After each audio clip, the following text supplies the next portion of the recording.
So welcome everyone to the last colloquium of 2022. And I'm very happy to introduce today's speaker, Nick Stowe. I had the pleasure to meet with him in the United States back in 2013 and perhaps earlier than that in Jerusalem during the week, but we are not sure about that. So a few words about Nick. During his PhD, Nick worked under the supervision of Professor Avi Loeb at Harvard University.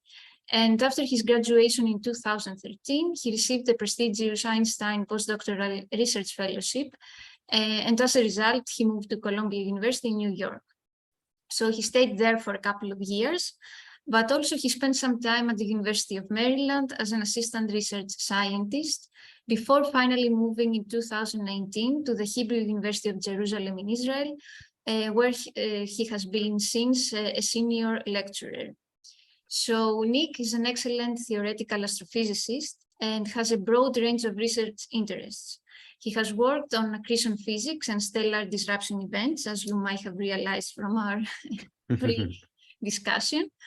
He has done also extensive work on stellar dynamics with application to stellar clusters, and he has also studied the three-body problem, which is the topic of today's talk.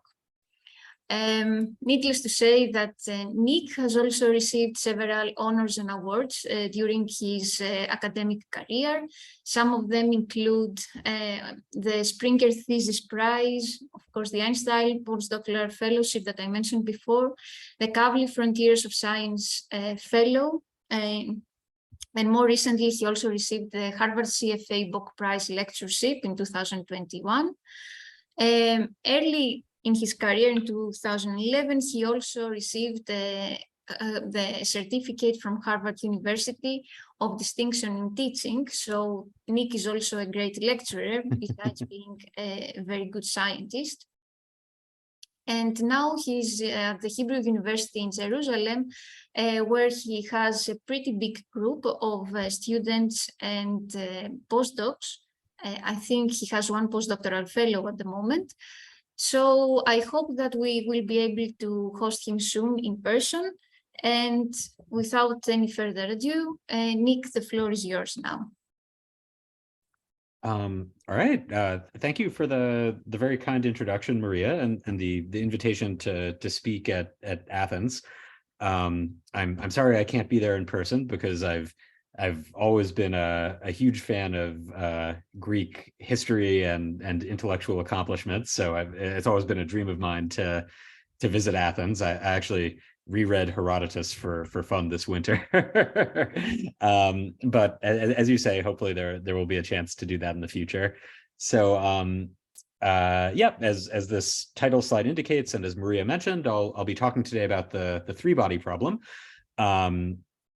So over the last few years, I think with my collaborators, especially with Nathan Lee, who's a faculty member in Chile, we've made a lot of progress on understanding this very venerable problem in theoretical astrophysics at a deeper level, and we're starting to apply the solutions that we've derived to astrophysical problems that are very relevant today, such as the origin of LIGO's binary black hole population, and the evolution of dense star clusters.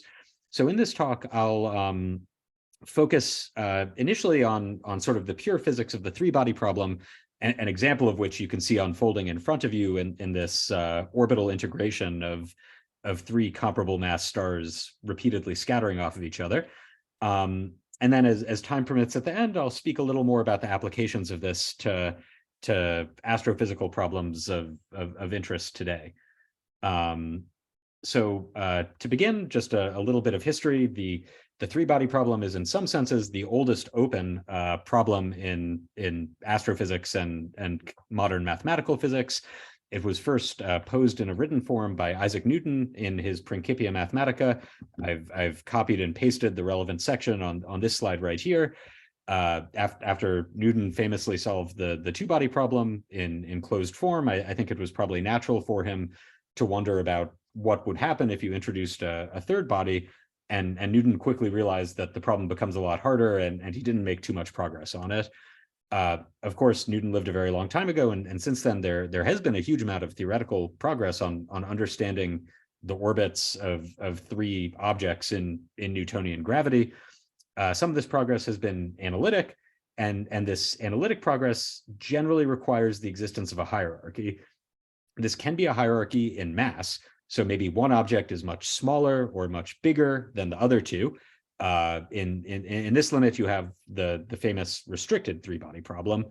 Alternatively, it could be a hierarchy in separation. So maybe you have three objects that are all of comparable mass to each other, but the nature of their orbits is such that two make a tight inner binary, and the third is always at a very large distance. So as long as there is a permanent hierarchy in separation, then you can use the tools of classic perturbation theory or secular theory to understand what will happen in a closed form way.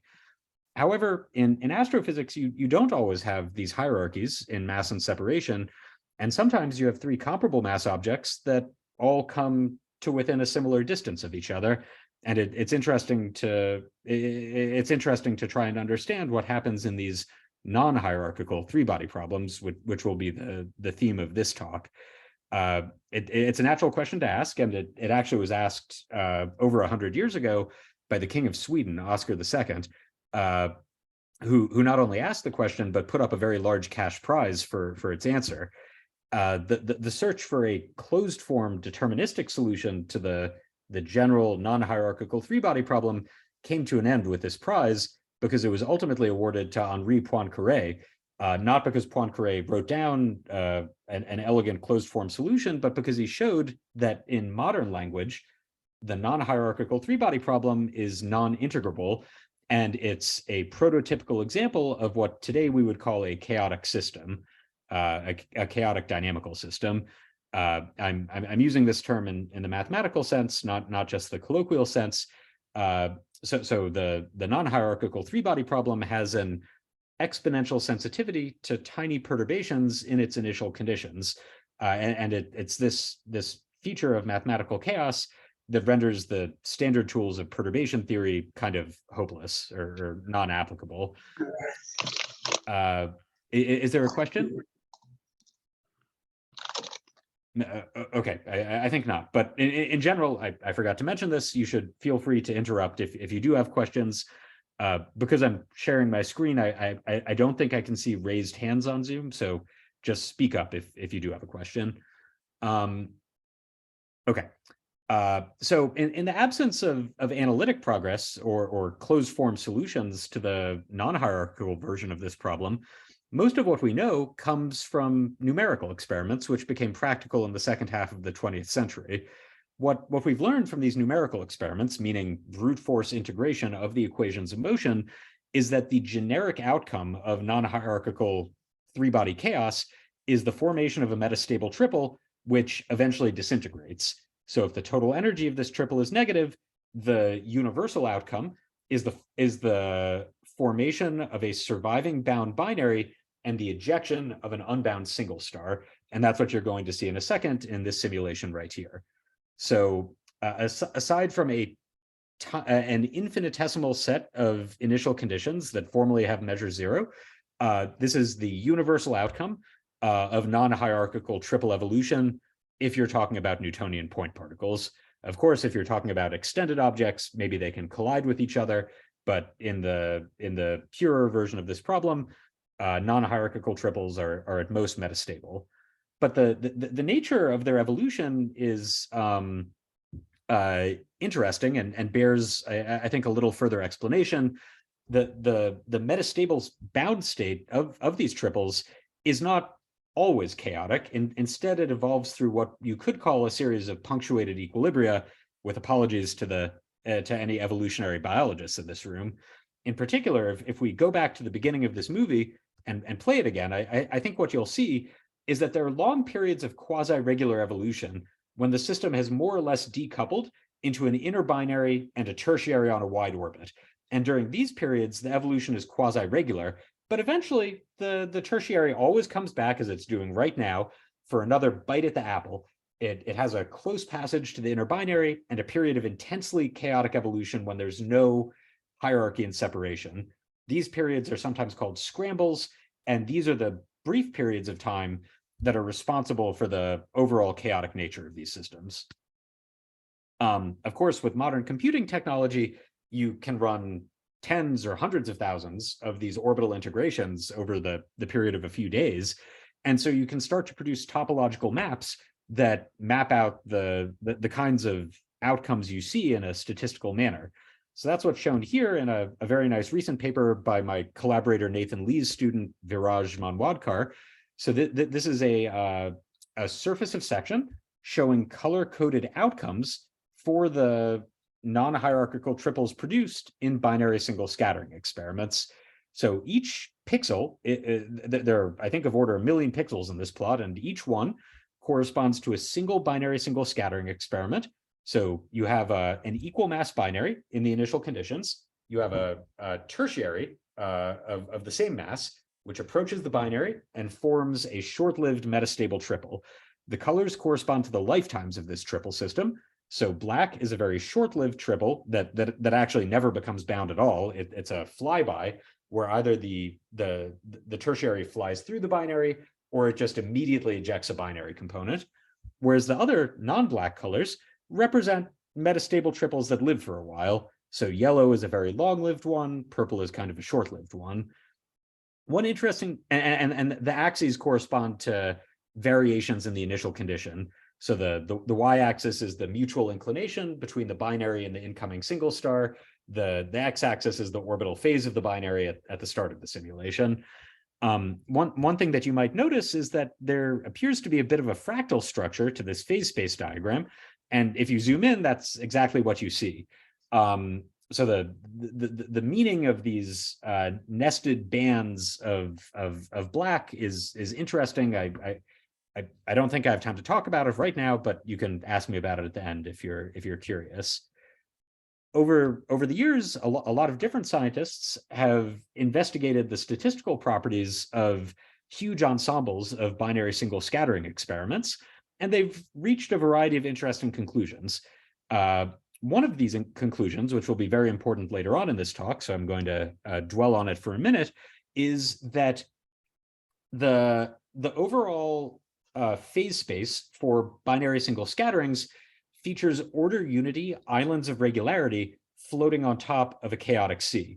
And the physical interpretation of these two regimes, which we saw in the previous plot, and you can see again in this one, the physical interpretation is very clear if you think about it for a minute. These islands of regularity correspond to qualitative outcomes where the outcome is not changed very much by a small variation in the initial conditions. What that means is that there's not actually chaotic evolution happening. And what that means physically is that these are prompt flybys or prompt exchanges, like these large black zones that I showed you earlier. So these coherent regions in topological maps for three-body scattering experiments are regions where you never have chaotic evolution because you never form a chaotic triple in the first place. The incoming single star just flies through or it immediately ejects a binary component, and there's not this kind of long-lived metastable triple whose orbits I showed you in movies earlier in this talk. You can learn some other interesting things from analyzing the results of these ensembles of orbital integrations. There's some very neat features of the triple lifetime distribution, which I can talk about more later if you're interested. You can actually learn something very cool by measuring the fractal dimension of the chaotic sea. That tells you something about the number of integrals of motion in the system. But these points are a little tangential to the main thrust of where we're going.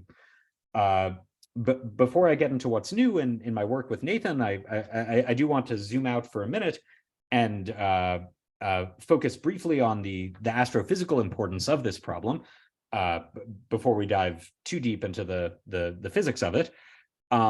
And the main motivation for me as an astronomer to study this dynamical system is that non-hierarchical triples actually play a really key role in a huge variety of astrophysical phenomena. I think maybe the most exciting one today is in dynamical formation scenarios for LIGO's binary black hole mergers. There's this, to my mind, fascinating unanswered zeroth order astrophysical question that has come out of the LIGO-Virgo collaboration. So LIGO and Virgo have been phenomenally effective at finding gravitational waves from merging binary black holes, but we still have no idea which astrophysical process or which astrophysical environment is bringing the binary black holes close enough to merge. One of the leading theories, maybe the leading theory, is that most of the binary black holes seen by LIGO form via repeated non-hierarchical binary single scatterings in dense star systems, like open clusters, globular clusters, or nuclear star clusters. Traditionally, this has been studied with the aid of Monte Carlo star cluster simulations, and I'm showing the stylized output from one of these in the right panel here. This is a very beautiful flowchart produced by Carl Rodriguez, showing the steps in the life of a binary black hole that eventually merges in the LIGO band. And the details of this flowchart are a little messy, but you can see that each step in the flowchart corresponds to a strong multi-body interaction in a globular cluster.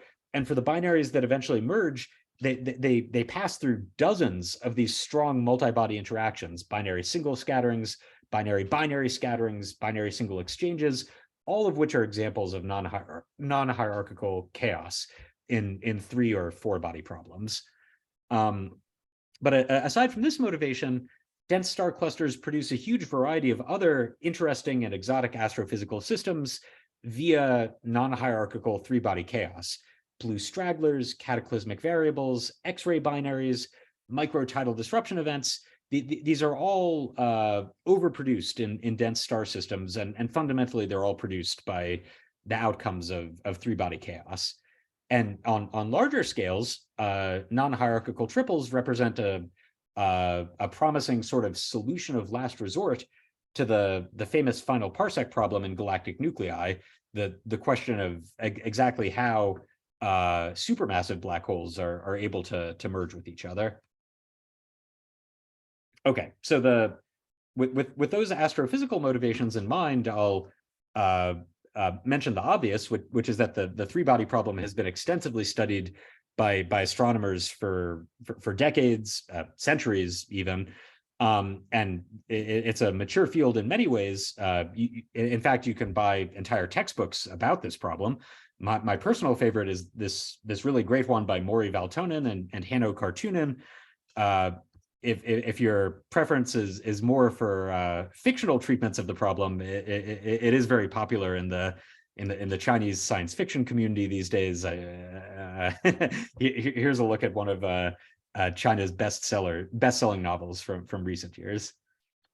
Okay, so with that introduction to the 3-body problem in hand, I now want to shift gears a little and mention exactly what it was that Nathan and I have been working on for the last few years. So fundamentally, the reason that you can't write down a closed-form deterministic solution to the non-hierarchical 3-body problem is that it's a chaotic dynamical system, and chaos breaks the usual tools of perturbation theory that we like to apply. But even though chaos prevents us from writing down a deterministic closed-form solution, chaos is also a very powerful tool if we're willing to give up on determinism and try to write down some kind of statistical solution. The reason for this is that chaotic dynamical systems often satisfy the ergodic hypothesis in thermodynamics, meaning that if they are allowed to run for a long enough period of time, they lose all memory of their initial conditions, aside from strictly conserved integrals of motion.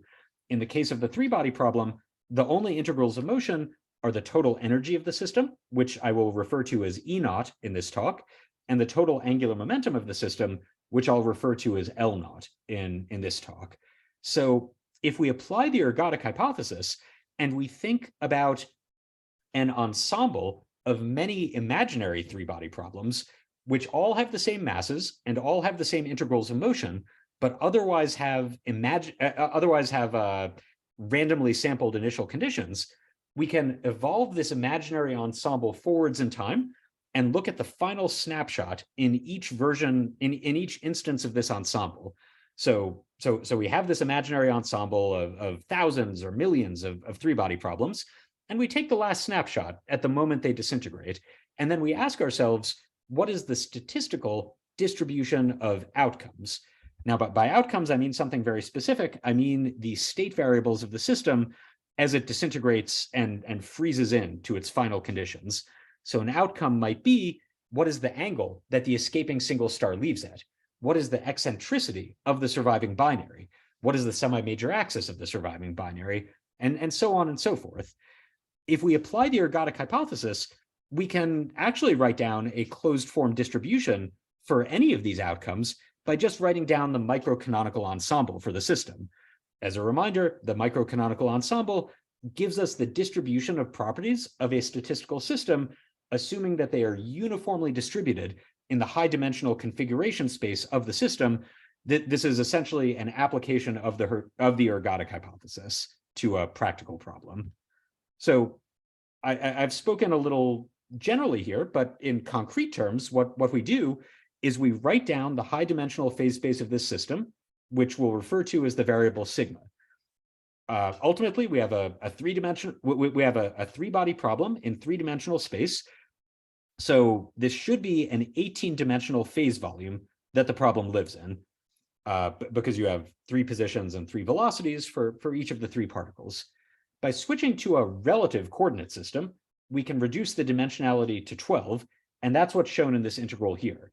So here, we're evaluating the phase volume of the system at the moment one of our three-body problems disintegrates. So little r and little p are the relative position and relative momentum of the two stars in the surviving binary, and little rs and little ps are the position and momentum of the escaping single star with respect to the binary center of mass. So we have a 12-dimensional phase volume that the system can inhabit, but conservation of the integrals of motion restricts us to an 8-dimensional hypersurface in that system, as we can see from these Dirac delta functions that go in the integrand. So the Dirac delta functions enforce conservation of the integrals of motion. In the first one, we're saying that the total energy of the system, E naught, needs to be equal to the energy of the surviving binary, EB, plus the energy of the escaping single star, ES. We then have another Dirac delta function for angular momentum. Because angular momentum is a vector quantity, this is really a product of three scalar delta functions, one for the x component of angular momentum, one for the y component, one for the z component.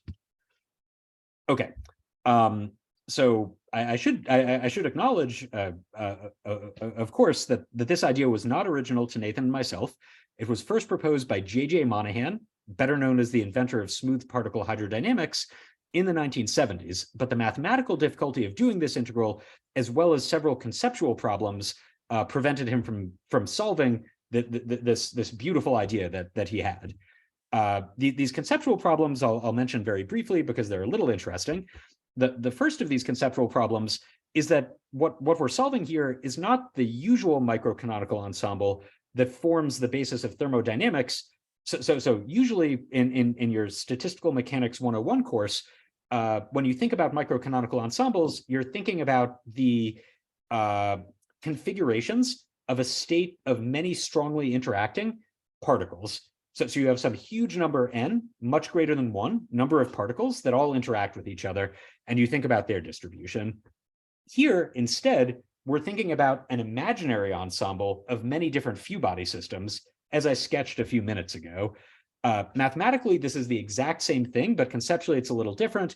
This sort of imaginary microcanonical ensemble shows up more often in quantum mechanics, for example, in the Hauser-Feshbach theory of nuclear decay, but it can be applied just as well to a classical system. The second conceptual problem, and the bigger one, is that it's not obvious a priori that this microcanonical ensemble exists, meaning it's not obvious that this integral is convergent. The reason for this is that it's a well-known problem in the statistical mechanics of gravitating systems that, generally speaking, a statistical self-gravitating system on a surface of fixed energy has infinite phase volume and infinite entropy accessible to it. There are a number of classic examples of this in textbooks like Binney and Tremaine, And what this means is that usually when you're thinking about gravitating systems, tools from equilibrium statistical mechanics don't apply. But the reason that this is not a problem here is that this system has a well-defined end state. It has a moment of disintegration when it breaks apart into an escaping single star and a surviving binary, both of which do have finite phase volumes accessible to them. So so even though you can't apply the ergodic hypothesis straightforwardly to a general self-gravitating system, you can apply it to one that has a definite end state that ends its life via disintegration. It took us a long time to figure this out, but this is ultimately why this approach works. Okay, so before I show you the results, the key assumptions that go into this are that, number one, there is a well-defined moment of disintegration. So the metastable triple disintegrates at one moment in time. I think this is a pretty good assumption if you compare to few body simulations. Second, we're restricting ourselves to Newtonian point particles. This is a good approximation for many astrophysical problems. For others, it can be less good. Third, we're assuming that the evolution of the system is only ergodic inside a strong interaction region, meaning that we can define the disintegration of the system as the moment in time when the tertiary, number one, has positive energy, and number two, has a pericenter, Q, that has left a strong interaction region, which we're defining as a dimensionless multiple alpha of the time averaged size of the surviving binary, which has a semi-major axis AB and an eccentricity EB. So ultimately, this introduces one sort of fudge factor into our formalism, this order unity free parameter alpha. As we'll see later on, our final results are not sensitive to this fudge factor, which is a good thing. Okay, so without boring you with technical details, we do a series of canonical transformations that let us solve this integral in closed form. Ultimately, we find that the distribution of outcomes is fundamentally trivariate. So even though the outcomes live on this 8-dimensional hypersurface, 5 dimensions on this hypersurface are essentially angles in an action angle coordinate system, which are uniformly and isotropically distributed. So 5 of these dimensions that we live in correspond to angles that have uninteresting distributions. It's only 3 dimensions which have something physically interesting in them. And to leading order, those 3 dimensions are shown right here. They can be written as the energy of the surviving binary, EB, the angular momentum of the surviving binary, LB, and the orientation of the surviving binary. So here CB is the cosine of the inclination angle between the binary angular momentum vector and the total angular momentum vector L naught for the entire problem. So by integrating over the 5 boring angular variables, we reduce the phase volume of the problem into a triple integral over these 3 interesting variables. And the integrand is just the differential distribution of outcomes. So if you want to know, if you have an ensemble of non-hierarchical triples, and every instance of that ensemble has some total energy E naught and some total angular momentum L naught, and you want to know the differential probability of finding some of your triples after they disintegrate in a little cell of phase space with energy EB, angular momentum LB, and cosine inclination CB, the integrand here is that probability distribution. Really, I just showed you sort of the leading order component of it. In reality, it's a little more complicated, but it's still the kind of thing that you can write down in just 2 or 3 lines. So this is the full outcome distribution right here. Okay, so when Nathan and I derived this in 2019, we were very excited, but of course there were some assumptions that went into this. I've tried to outline them as transparently as I can.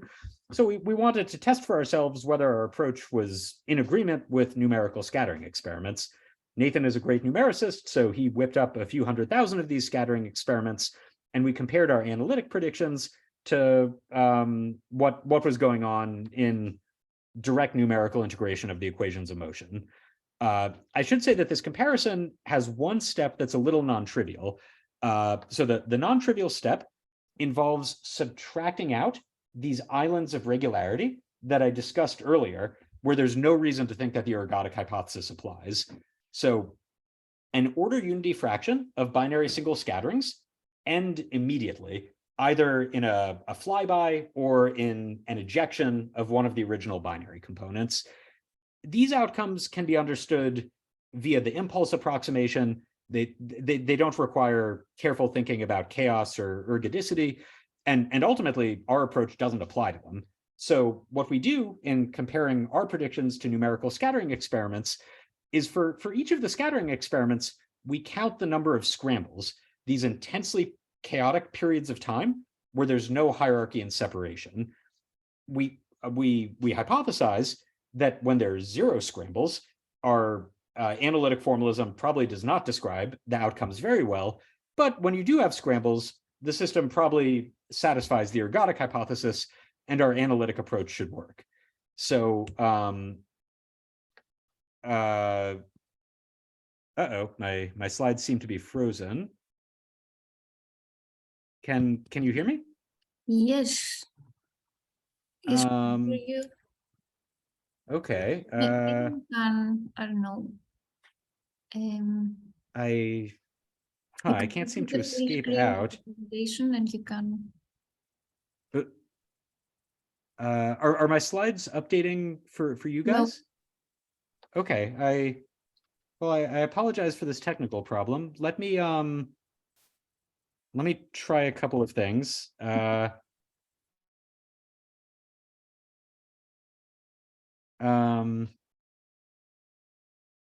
think I may ultimately have to disconnect from Zoom and rejoin. I apologize for that. I'm going to do that now, and I'll come right back. Okay, no problem. I'm going to pause recording. Again? Yeah. Okay, great. So I'll resume. Okay, so here I'll show a few comparisons between our analytic ergodic formalism and the results of these scattering simulations. What's shown here is the marginal distribution of orbital energies, EB, for surviving binaries. On the x-axis, we show EB normalized to E naught, which is the total energy of the 3-body system. So when EB over E naught equals 1, we have an escaping single star leaving on a 0 energy parabolic orbit, and the surviving binary soaks up all the energy of the problem. When EB over E naught is 50, the escaping single star is leaving on some super fast hyperbolic trajectory. On the y-axis, we have, in the language of StatMech, the density of states. A little more transparently, we have the differential distribution of outcomes with respect to binary energy. The colored lines represent our analytic predictions for 3 different values of total angular momentum L naught. Here we've written it in terms of the initial eccentricity of the binary. So purple is a high angular momentum system. Green is a low angular momentum system. So the dashed colored lines are the analytic predictions, and the data points with Poissonian error bars are the results from 100,000 numerical scattering experiments for each color. And we can see that the agreement is kind of okay, but not that great. But the reason for that is that we've included all of the outcomes. If we eliminate the outcomes in the islands of regularity that only have that have 0 scrambles, we do a lot better. And if we restrict ourselves to scatterings with 2 or more scrambles, we actually do very well. So I think for the high angular momentum systems, the agreement between numerical experiments and the analytic theory is perfect within the error bars. For the low angular momentum system, there's a little bit of excess of high energy outcomes seen in the numerical experiments. We have some guesses about why that is, but ultimately, we're still correct. We're still in agreement, except for very rare outcomes whose probabilities are 1 in 1,000. We can play the same game with the eccentricities of the surviving binaries. So now we're binning up outcomes, not by energy of the binary, but by eccentricity of the binary. So once again, the colored curves are the analytic ergodic predictions, and the data points are the outcomes of numerical scattering experiments. Again, the agreement is sort of so-so here, but when we restrict ourselves to systems with 2 or more scrambles, the agreement becomes really, really excellent, in my opinion. And one very notable thing here is that no matter what the initial angular momentum of the system is, we never achieve the so-called thermal distribution of eccentricities, which is shown as a black line. So this thermal distribution is sort of the naive theoretical expectation, which theorists have been using for generations when thinking about the outcomes of few-body chaos. But what we see is that actually, both in the numerical scattering experiments and in the ergodic formalism, our outcomes are always superthermal, meaning that they're biased towards high eccentricity systems, which is actually very exciting because those high eccentricity systems have a much easier time making LIGO sources. You can do the same calculation for the inclination distribution. So here we're once again looking at the marginal distribution of outcomes with respect to this variable CB. As a reminder, CB is the cosine inclination between the binary angular momentum vector and the total angular momentum vector. And again, we see very good agreement for the high angular momentum cases in purple and blue, and pretty good agreement for the low angular momentum case with one or two data points in green seeming to deviate a bit from the ergodic prediction. Now, so after Nathan and I wrote this paper, we were fortunate enough to publish it in Nature. That it provoked a lot of follow-up work from other theorists, actually mostly in Israel. So two groups whose work I want to highlight are the group of Chagai Peretz at the Technion in Haifa. So with his really fantastic student Barry Ganat, they've extended this kind of ergodic approach not just to think about the distribution of final state outcomes, but also to think about intermediate states. So these quasi-regular periods in the evolution of a metastable triple. So they've done really nice work on that front that my student Dina Melach is herself extending in work and preparation. And then at my own institution of the Hebrew University, my colleague Barak Kol, who's a high energy theorist, not really an astrophysicist, he imported some very interesting tools from quantum field theory to think about ways to regularize divergences that come up when evaluating microcanonical ensembles of gravitating systems. So I definitely don't have the time to get into his work here, but he's written a series of very interesting papers thinking more carefully about how you can apply the ergodic hypothesis to classical systems. Classical few-body systems. Okay, so this concludes the more theoretical part of my talk. And Maria, do I have 10 minutes left? Is that correct? Yes, we have 10 minutes, but since we started a little bit later, you can also extend your talk a little bit more. Okay, I think this will probably only take about 10 minutes, but I'll keep that in mind. So what I want to talk about with a little more brevity next is how Nathan and I and our collaborators are hoping to extend this closed form solution to the non-hierarchical three-body problem to answer interesting questions in astrophysics. And I think our ultimate goal is really understanding better the origin of LIGO's binary black holes. But what we've realized is that there's a very important set of intermediate questions which we need to tackle first, which have to do with the evolution of collisional star systems. And what I mean by that are star systems that are so dense that they are described not by the collisionless Boltzmann equation, which is the way we think about dark matter and galaxies, but instead by the collisional Boltzmann equation. So these kinds of star systems involve open clusters like NGC 2164, globular clusters like Messier 15, and also nuclear star clusters like these ones that I'm showing right here. And what's interesting about all of these systems from a theoretical point of view is that they have relaxation times that are less than a Hubble time. So in other words, if you plop down some initial conditions for these systems, just random 2- and 3-body scatterings will cause these systems to evolve significantly over a Hubble time. And what theorists and observers have realized over the years is that binaries actually play a crucial role in governing the evolution of these systems. So binaries show up in these systems in two different ways. First, as sort of passive subjects. So these binaries, by virtue of being embedded in a dense star system, have repeated chaotic three-body scatterings that produce lots of interesting exotic systems, as I mentioned earlier, and as I'll mention again.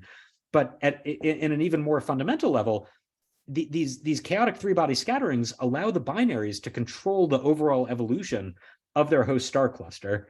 So in the earliest models for the evolution of collisional star clusters, in work done by Spitzer and Halden Cohn and others in the 1970s and 1980s, these early models started by assuming that everything in the cluster was an isolated single star. So no binaries, just a population of isolated point particles. And what Spitzer and others found half a century ago is that these systems are ultimately unstable to something called the gravothermal catastrophe. So like any self-gravitating system, they have a negative specific heat. This means that as two-body scatterings diffuse kinetic energy into the outskirts of the cluster, the inner part of the cluster becomes more and more tightly bound. So you get a process known as core collapse, where the density of stars starts to diverge in the center of the cluster. And in a cluster made of point particles, it actually diverges in finite time. So you reach infinite density. Of course, as we all know, whenever you see infinities in a physical system, something is not quite correct.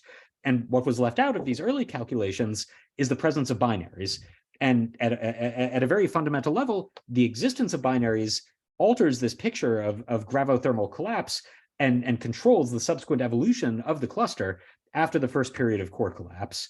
So in particular, what goes on here is that as these binaries undergo metastable, as they undergo strong scatterings with single stars and they form metastable triples that eventually disintegrate, you have two different kinds of outcomes that are governed qualitatively by what's known as Hege's law.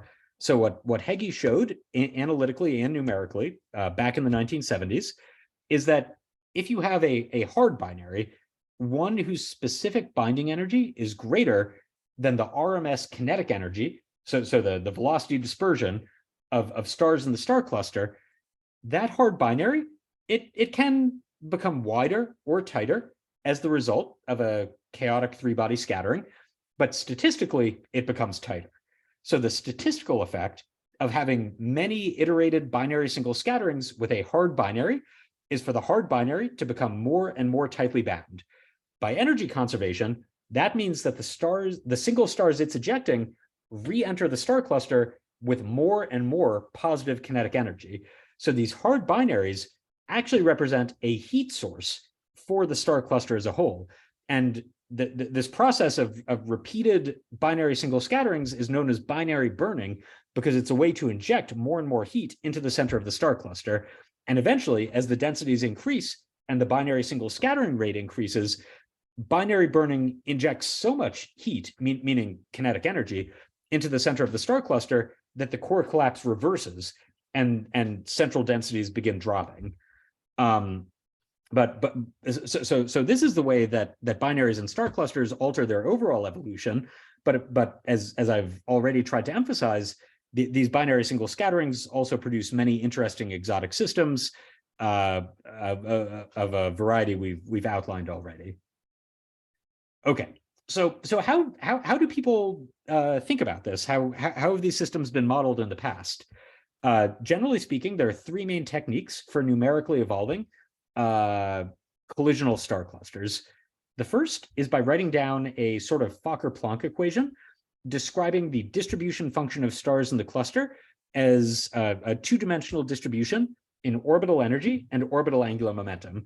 And you can just directly solve this Fokker-Planck equation. There are some weaknesses of this, though. So a very fundamental one is that all existing formulations of this Fokker-Planck equation assume spherical symmetry and no net rotation. At a practical level, direct solution of the Fokker-Planck equation makes it pretty challenging to implement binary physics. Not impossible, but challenging. And the binary physics that does get implemented is often rather simplified. But the advantage of this approach is that it's very, very fast. So it enables rapid surveys of parameter space. A somewhat more sophisticated approach is rather than a direct solution of the Fokker-Planck equation, to do a Monte Carlo solution of the Fokker-Planck equation, where at each snapshot in time, you are sampling stars and binaries from the underlying distribution function, and you're integrating their orbits within the cluster before you update the distribution function that governs the cluster itself. So this approach still has the same weakness with regards to geometry and dimensionality, but it does a much more sophisticated job of evolving binary populations. So in particular, by integrating the orbit of a Monte Carlo sampled binary for a few dynamical times, you can figure out what is the probability of having a strong binary single scattering. However, one major weakness of this approach is that it only accounts for strong binary single scatterings, and it does not consider the cumulative impact of many weak and distant binary single scatterings on the evolution of binary orbital properties. And as I'll show you in a minute, this is a major problem. This approach is not quite as fast, but it's still pretty fast, and it enables good exploration of parameter space. The third and final approach that's taken today is just direct n-body simulation. So this is really, in principle, an ab initio calculation. All relevant physics can be included, and so you don't have to make approximations of various kinds. But the obvious downside is that it's very computationally expensive. It's quite slow. You certainly can't do a realistic survey of parameter space. And for the largest collisional star systems like nuclear star clusters, even with modern supercomputers, it takes like a year of wall clock time to simulate one of these for a large fraction of a Hubble time. So this is where Nathan and I and our collaborators like Jeremy Webb are hoping to do better by applying our closed form outcome distribution to understand what's going on in the aftermath of binary single scattering events. So is there a question? No, someone is not with me. Okay, no worries. So one thing that this outcome distribution can do is it can be implemented in existing Monte Carlo codes to include more types of binary dynamics. It also could be implemented in other kinds of codes studying the time evolution of very different collisional star systems. So one very exciting one, which can't really be treated in a Fokker-Planck or Monte Carlo way, is the evolution of dense disks of stars on subparsec scales in the galactic center, like the one we see in our own galactic center in the Milky Way galaxy. But the real benefit of this approach is its flexibility, because it can be expanded to include other kinds of binary single scatterings, like weak ones. So what I'll show you in the last couple of minutes is how we can evolve a population of binaries using essentially analytic techniques to understand steady state distributions of binary population parameters. So the overall philosophy that we're taking here is, well, okay, time is running a little short, so I'll maybe go quickly through this slide. The details don't matter too much. Essentially, we have some distribution n of binary parameters. And in principle, each binary can be characterized by 6 different orbital elements, like its semi-major axis, its eccentricity, some angular variables, et cetera. Ultimately, we're mostly interested in energy and angular momentum, or semi-major axis and eccentricity. So we take the master equation that describes the evolution of a population or a distribution of binary parameters, and we tailor expand it to take its Fokker-Planck limit. This is well defined in principle, but it's a little problematic in practice, because, all right, if we think about weak and distant 3-body encounters, they always evolve this distribution of binary properties in a diffusive way. So thinking about the cumulative effect of many weak and distant 3-body scatterings is well suited for a Fokker-Planck treatment. If we now think about strong scatterings, one thing that comes out of our analytic outcome distribution is that evolution in energy space, so that the evolution of binary energy in a sequence of many strong 3-body scatterings, is diffusive. So on average, you take small steps through energy space. So that's well suited to a Fokker-Planck treatment. In angular momentum or eccentricity space, this is not the case. However, Nathan and I have found a set of mathematical tricks that allows us to recast non-diffusive evolution of binary eccentricity into a Fokker-Planck formalism.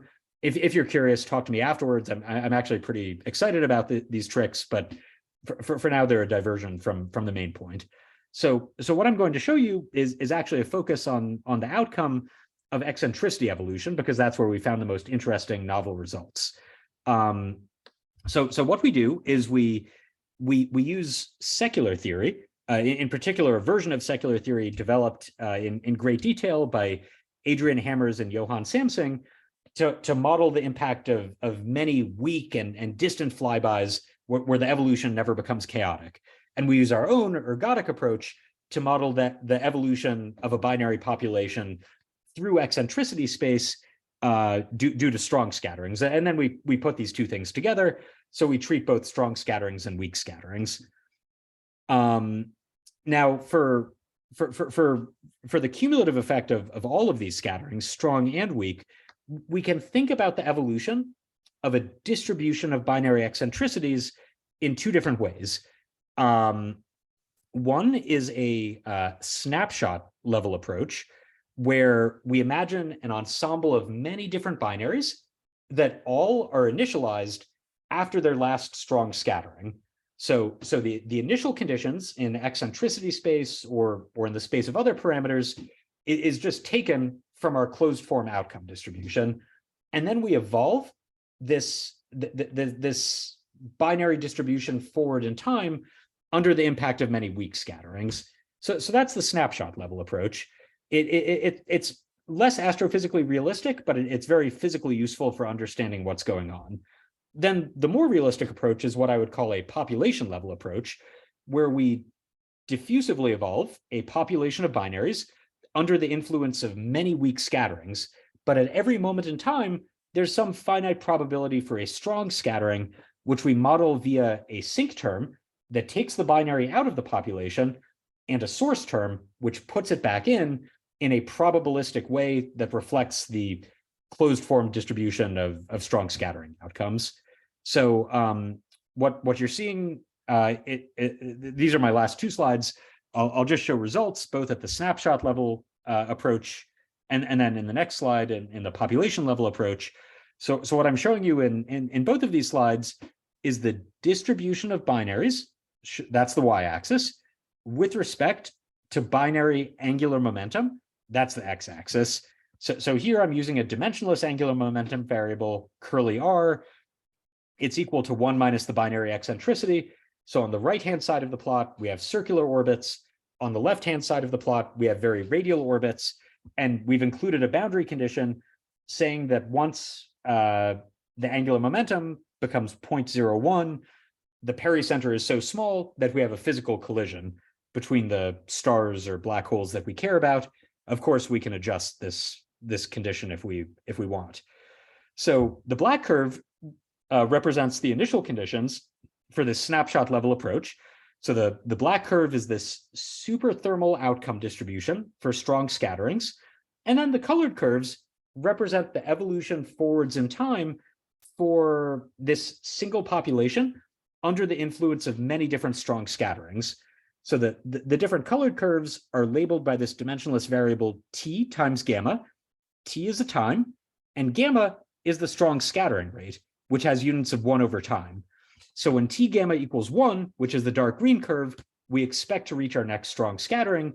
And what's very interesting here is that when this population gets to its expectation value in time for the next strong scattering, we have this very interesting angular momentum distribution.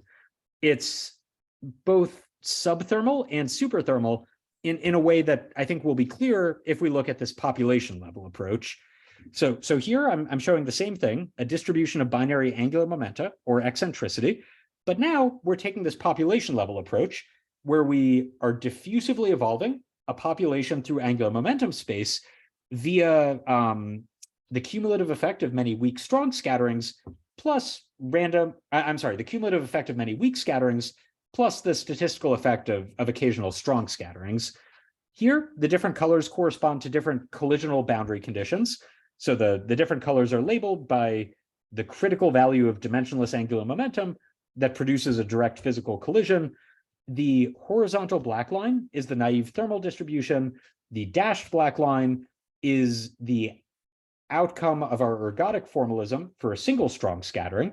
And we can see that in all cases, the high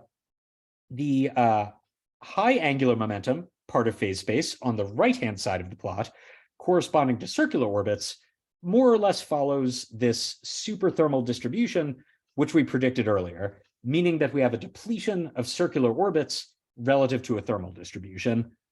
But as we go to very low angular momentum or very high eccentricity, we see a different depletion of the distribution. And this depletion is due to the cumulative impact of many weak scatterings, which produce a random walk through angular momentum space and drain the population into the absorbing boundary condition.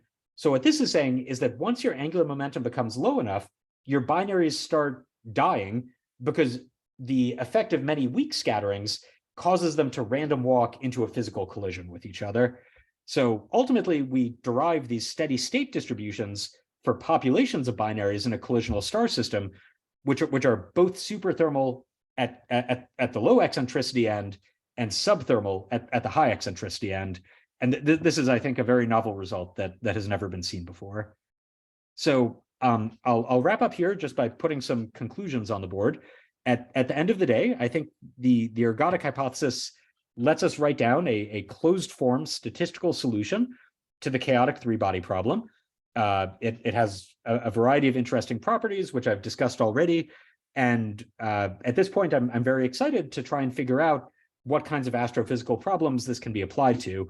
And so far, I think we're really just scratching the surface. We're learning interesting things about distributions of binary properties and dense star clusters. The next step is applying this to gravitational wave formation rates. And I am hopeful that we will also learn something new there. So I'll wrap up now. Thank you for listening. And I would be very happy to take any questions that you have. Thank you very much, Nick. This was a very informative and interesting talk. And I think that there are going to be questions. So yes, please raise your hands. I see one already by Nick. Yes, so Nick, please go ahead. Very impressive, Nick. Thank you. I just wanted to say that my one and only exposure on the subject was, I don't know, 35 years ago. I was in the same place with Pete Hutt. And he, well, at that time, then computers became somewhat available. And he did these numerical experiments and actually did quite a few of them to derive cross sections for various things to happen. So but things have advanced a lot since then. Now, let me ask a question. The three masses that you have considered, unless you said it and I missed it, are equal or nearly equal, right? Is it considered a restricted problem if they are unequal, or is it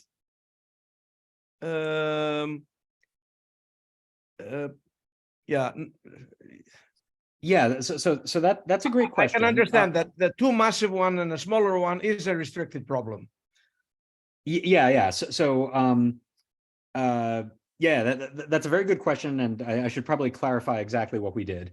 So this outcome distribution that we derived formally could be valid for any combination of masses. In the bottom left panel, I've tried to define some of the variables that go into this, and in general, we consider that you can have a surviving binary whose components have masses MA and MB, and an escaping single star that can have a different mass M sub S.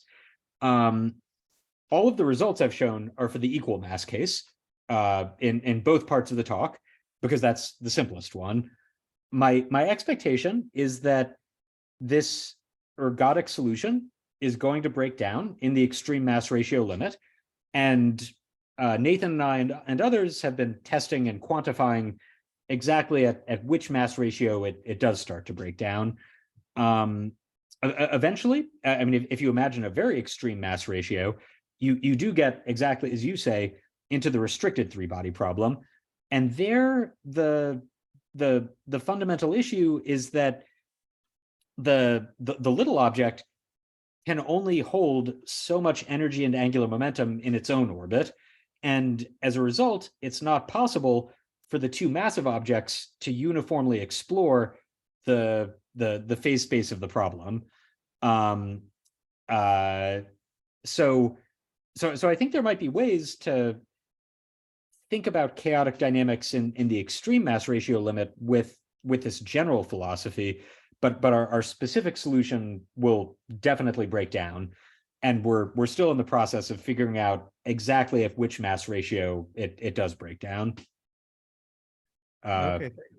Yeah, unfortunately, I can't give you an exact number right now. No, but that's all right. That's all right. Thank yeah. you. Thank you very much.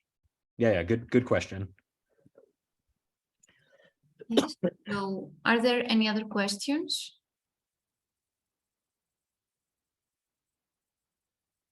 Let's wait for a couple of minutes more. Sure.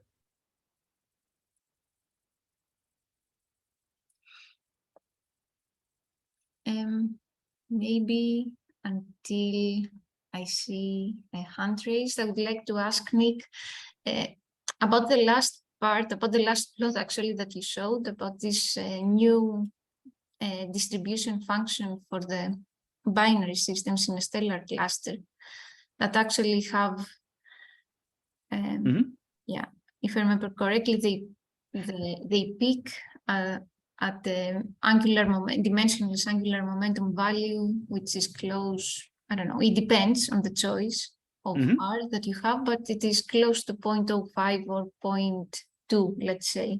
Yeah. What would be the implication, I mean, the astrophysical implication of this distribution function now that you have discovered? Yeah, that's a really good question, but no, it's a really good question. I think that there are there's an indirect and a maybe direct implication of it. So one very cool direct implication of this is that there actually is a substantial loss of binaries from the distribution as they drain into this direct collision boundary. And this loss is coming from the cumulative effect of many weak scatterings, which is not something that is reproduced in any existing Monte Carlo cluster calculation, as far as I'm aware. So I think this is potentially an important way to get binaries to merge with each other in dense star clusters. And these could be main sequence binaries that will make a blue straggler. They could be white dwarf and main sequence binaries, which will circularize before they merge and make a cataclysmic variable, or they might be black hole binaries that make gravitational waves. So I think this is another way to get interesting mergers in dense star clusters that is missed in almost all existing numerical calculations. And then there's also an indirect impact of these distributions, because if you think about the outcome of a strong scattering, the distribution of outcomes depends on the total angular momentum of the system.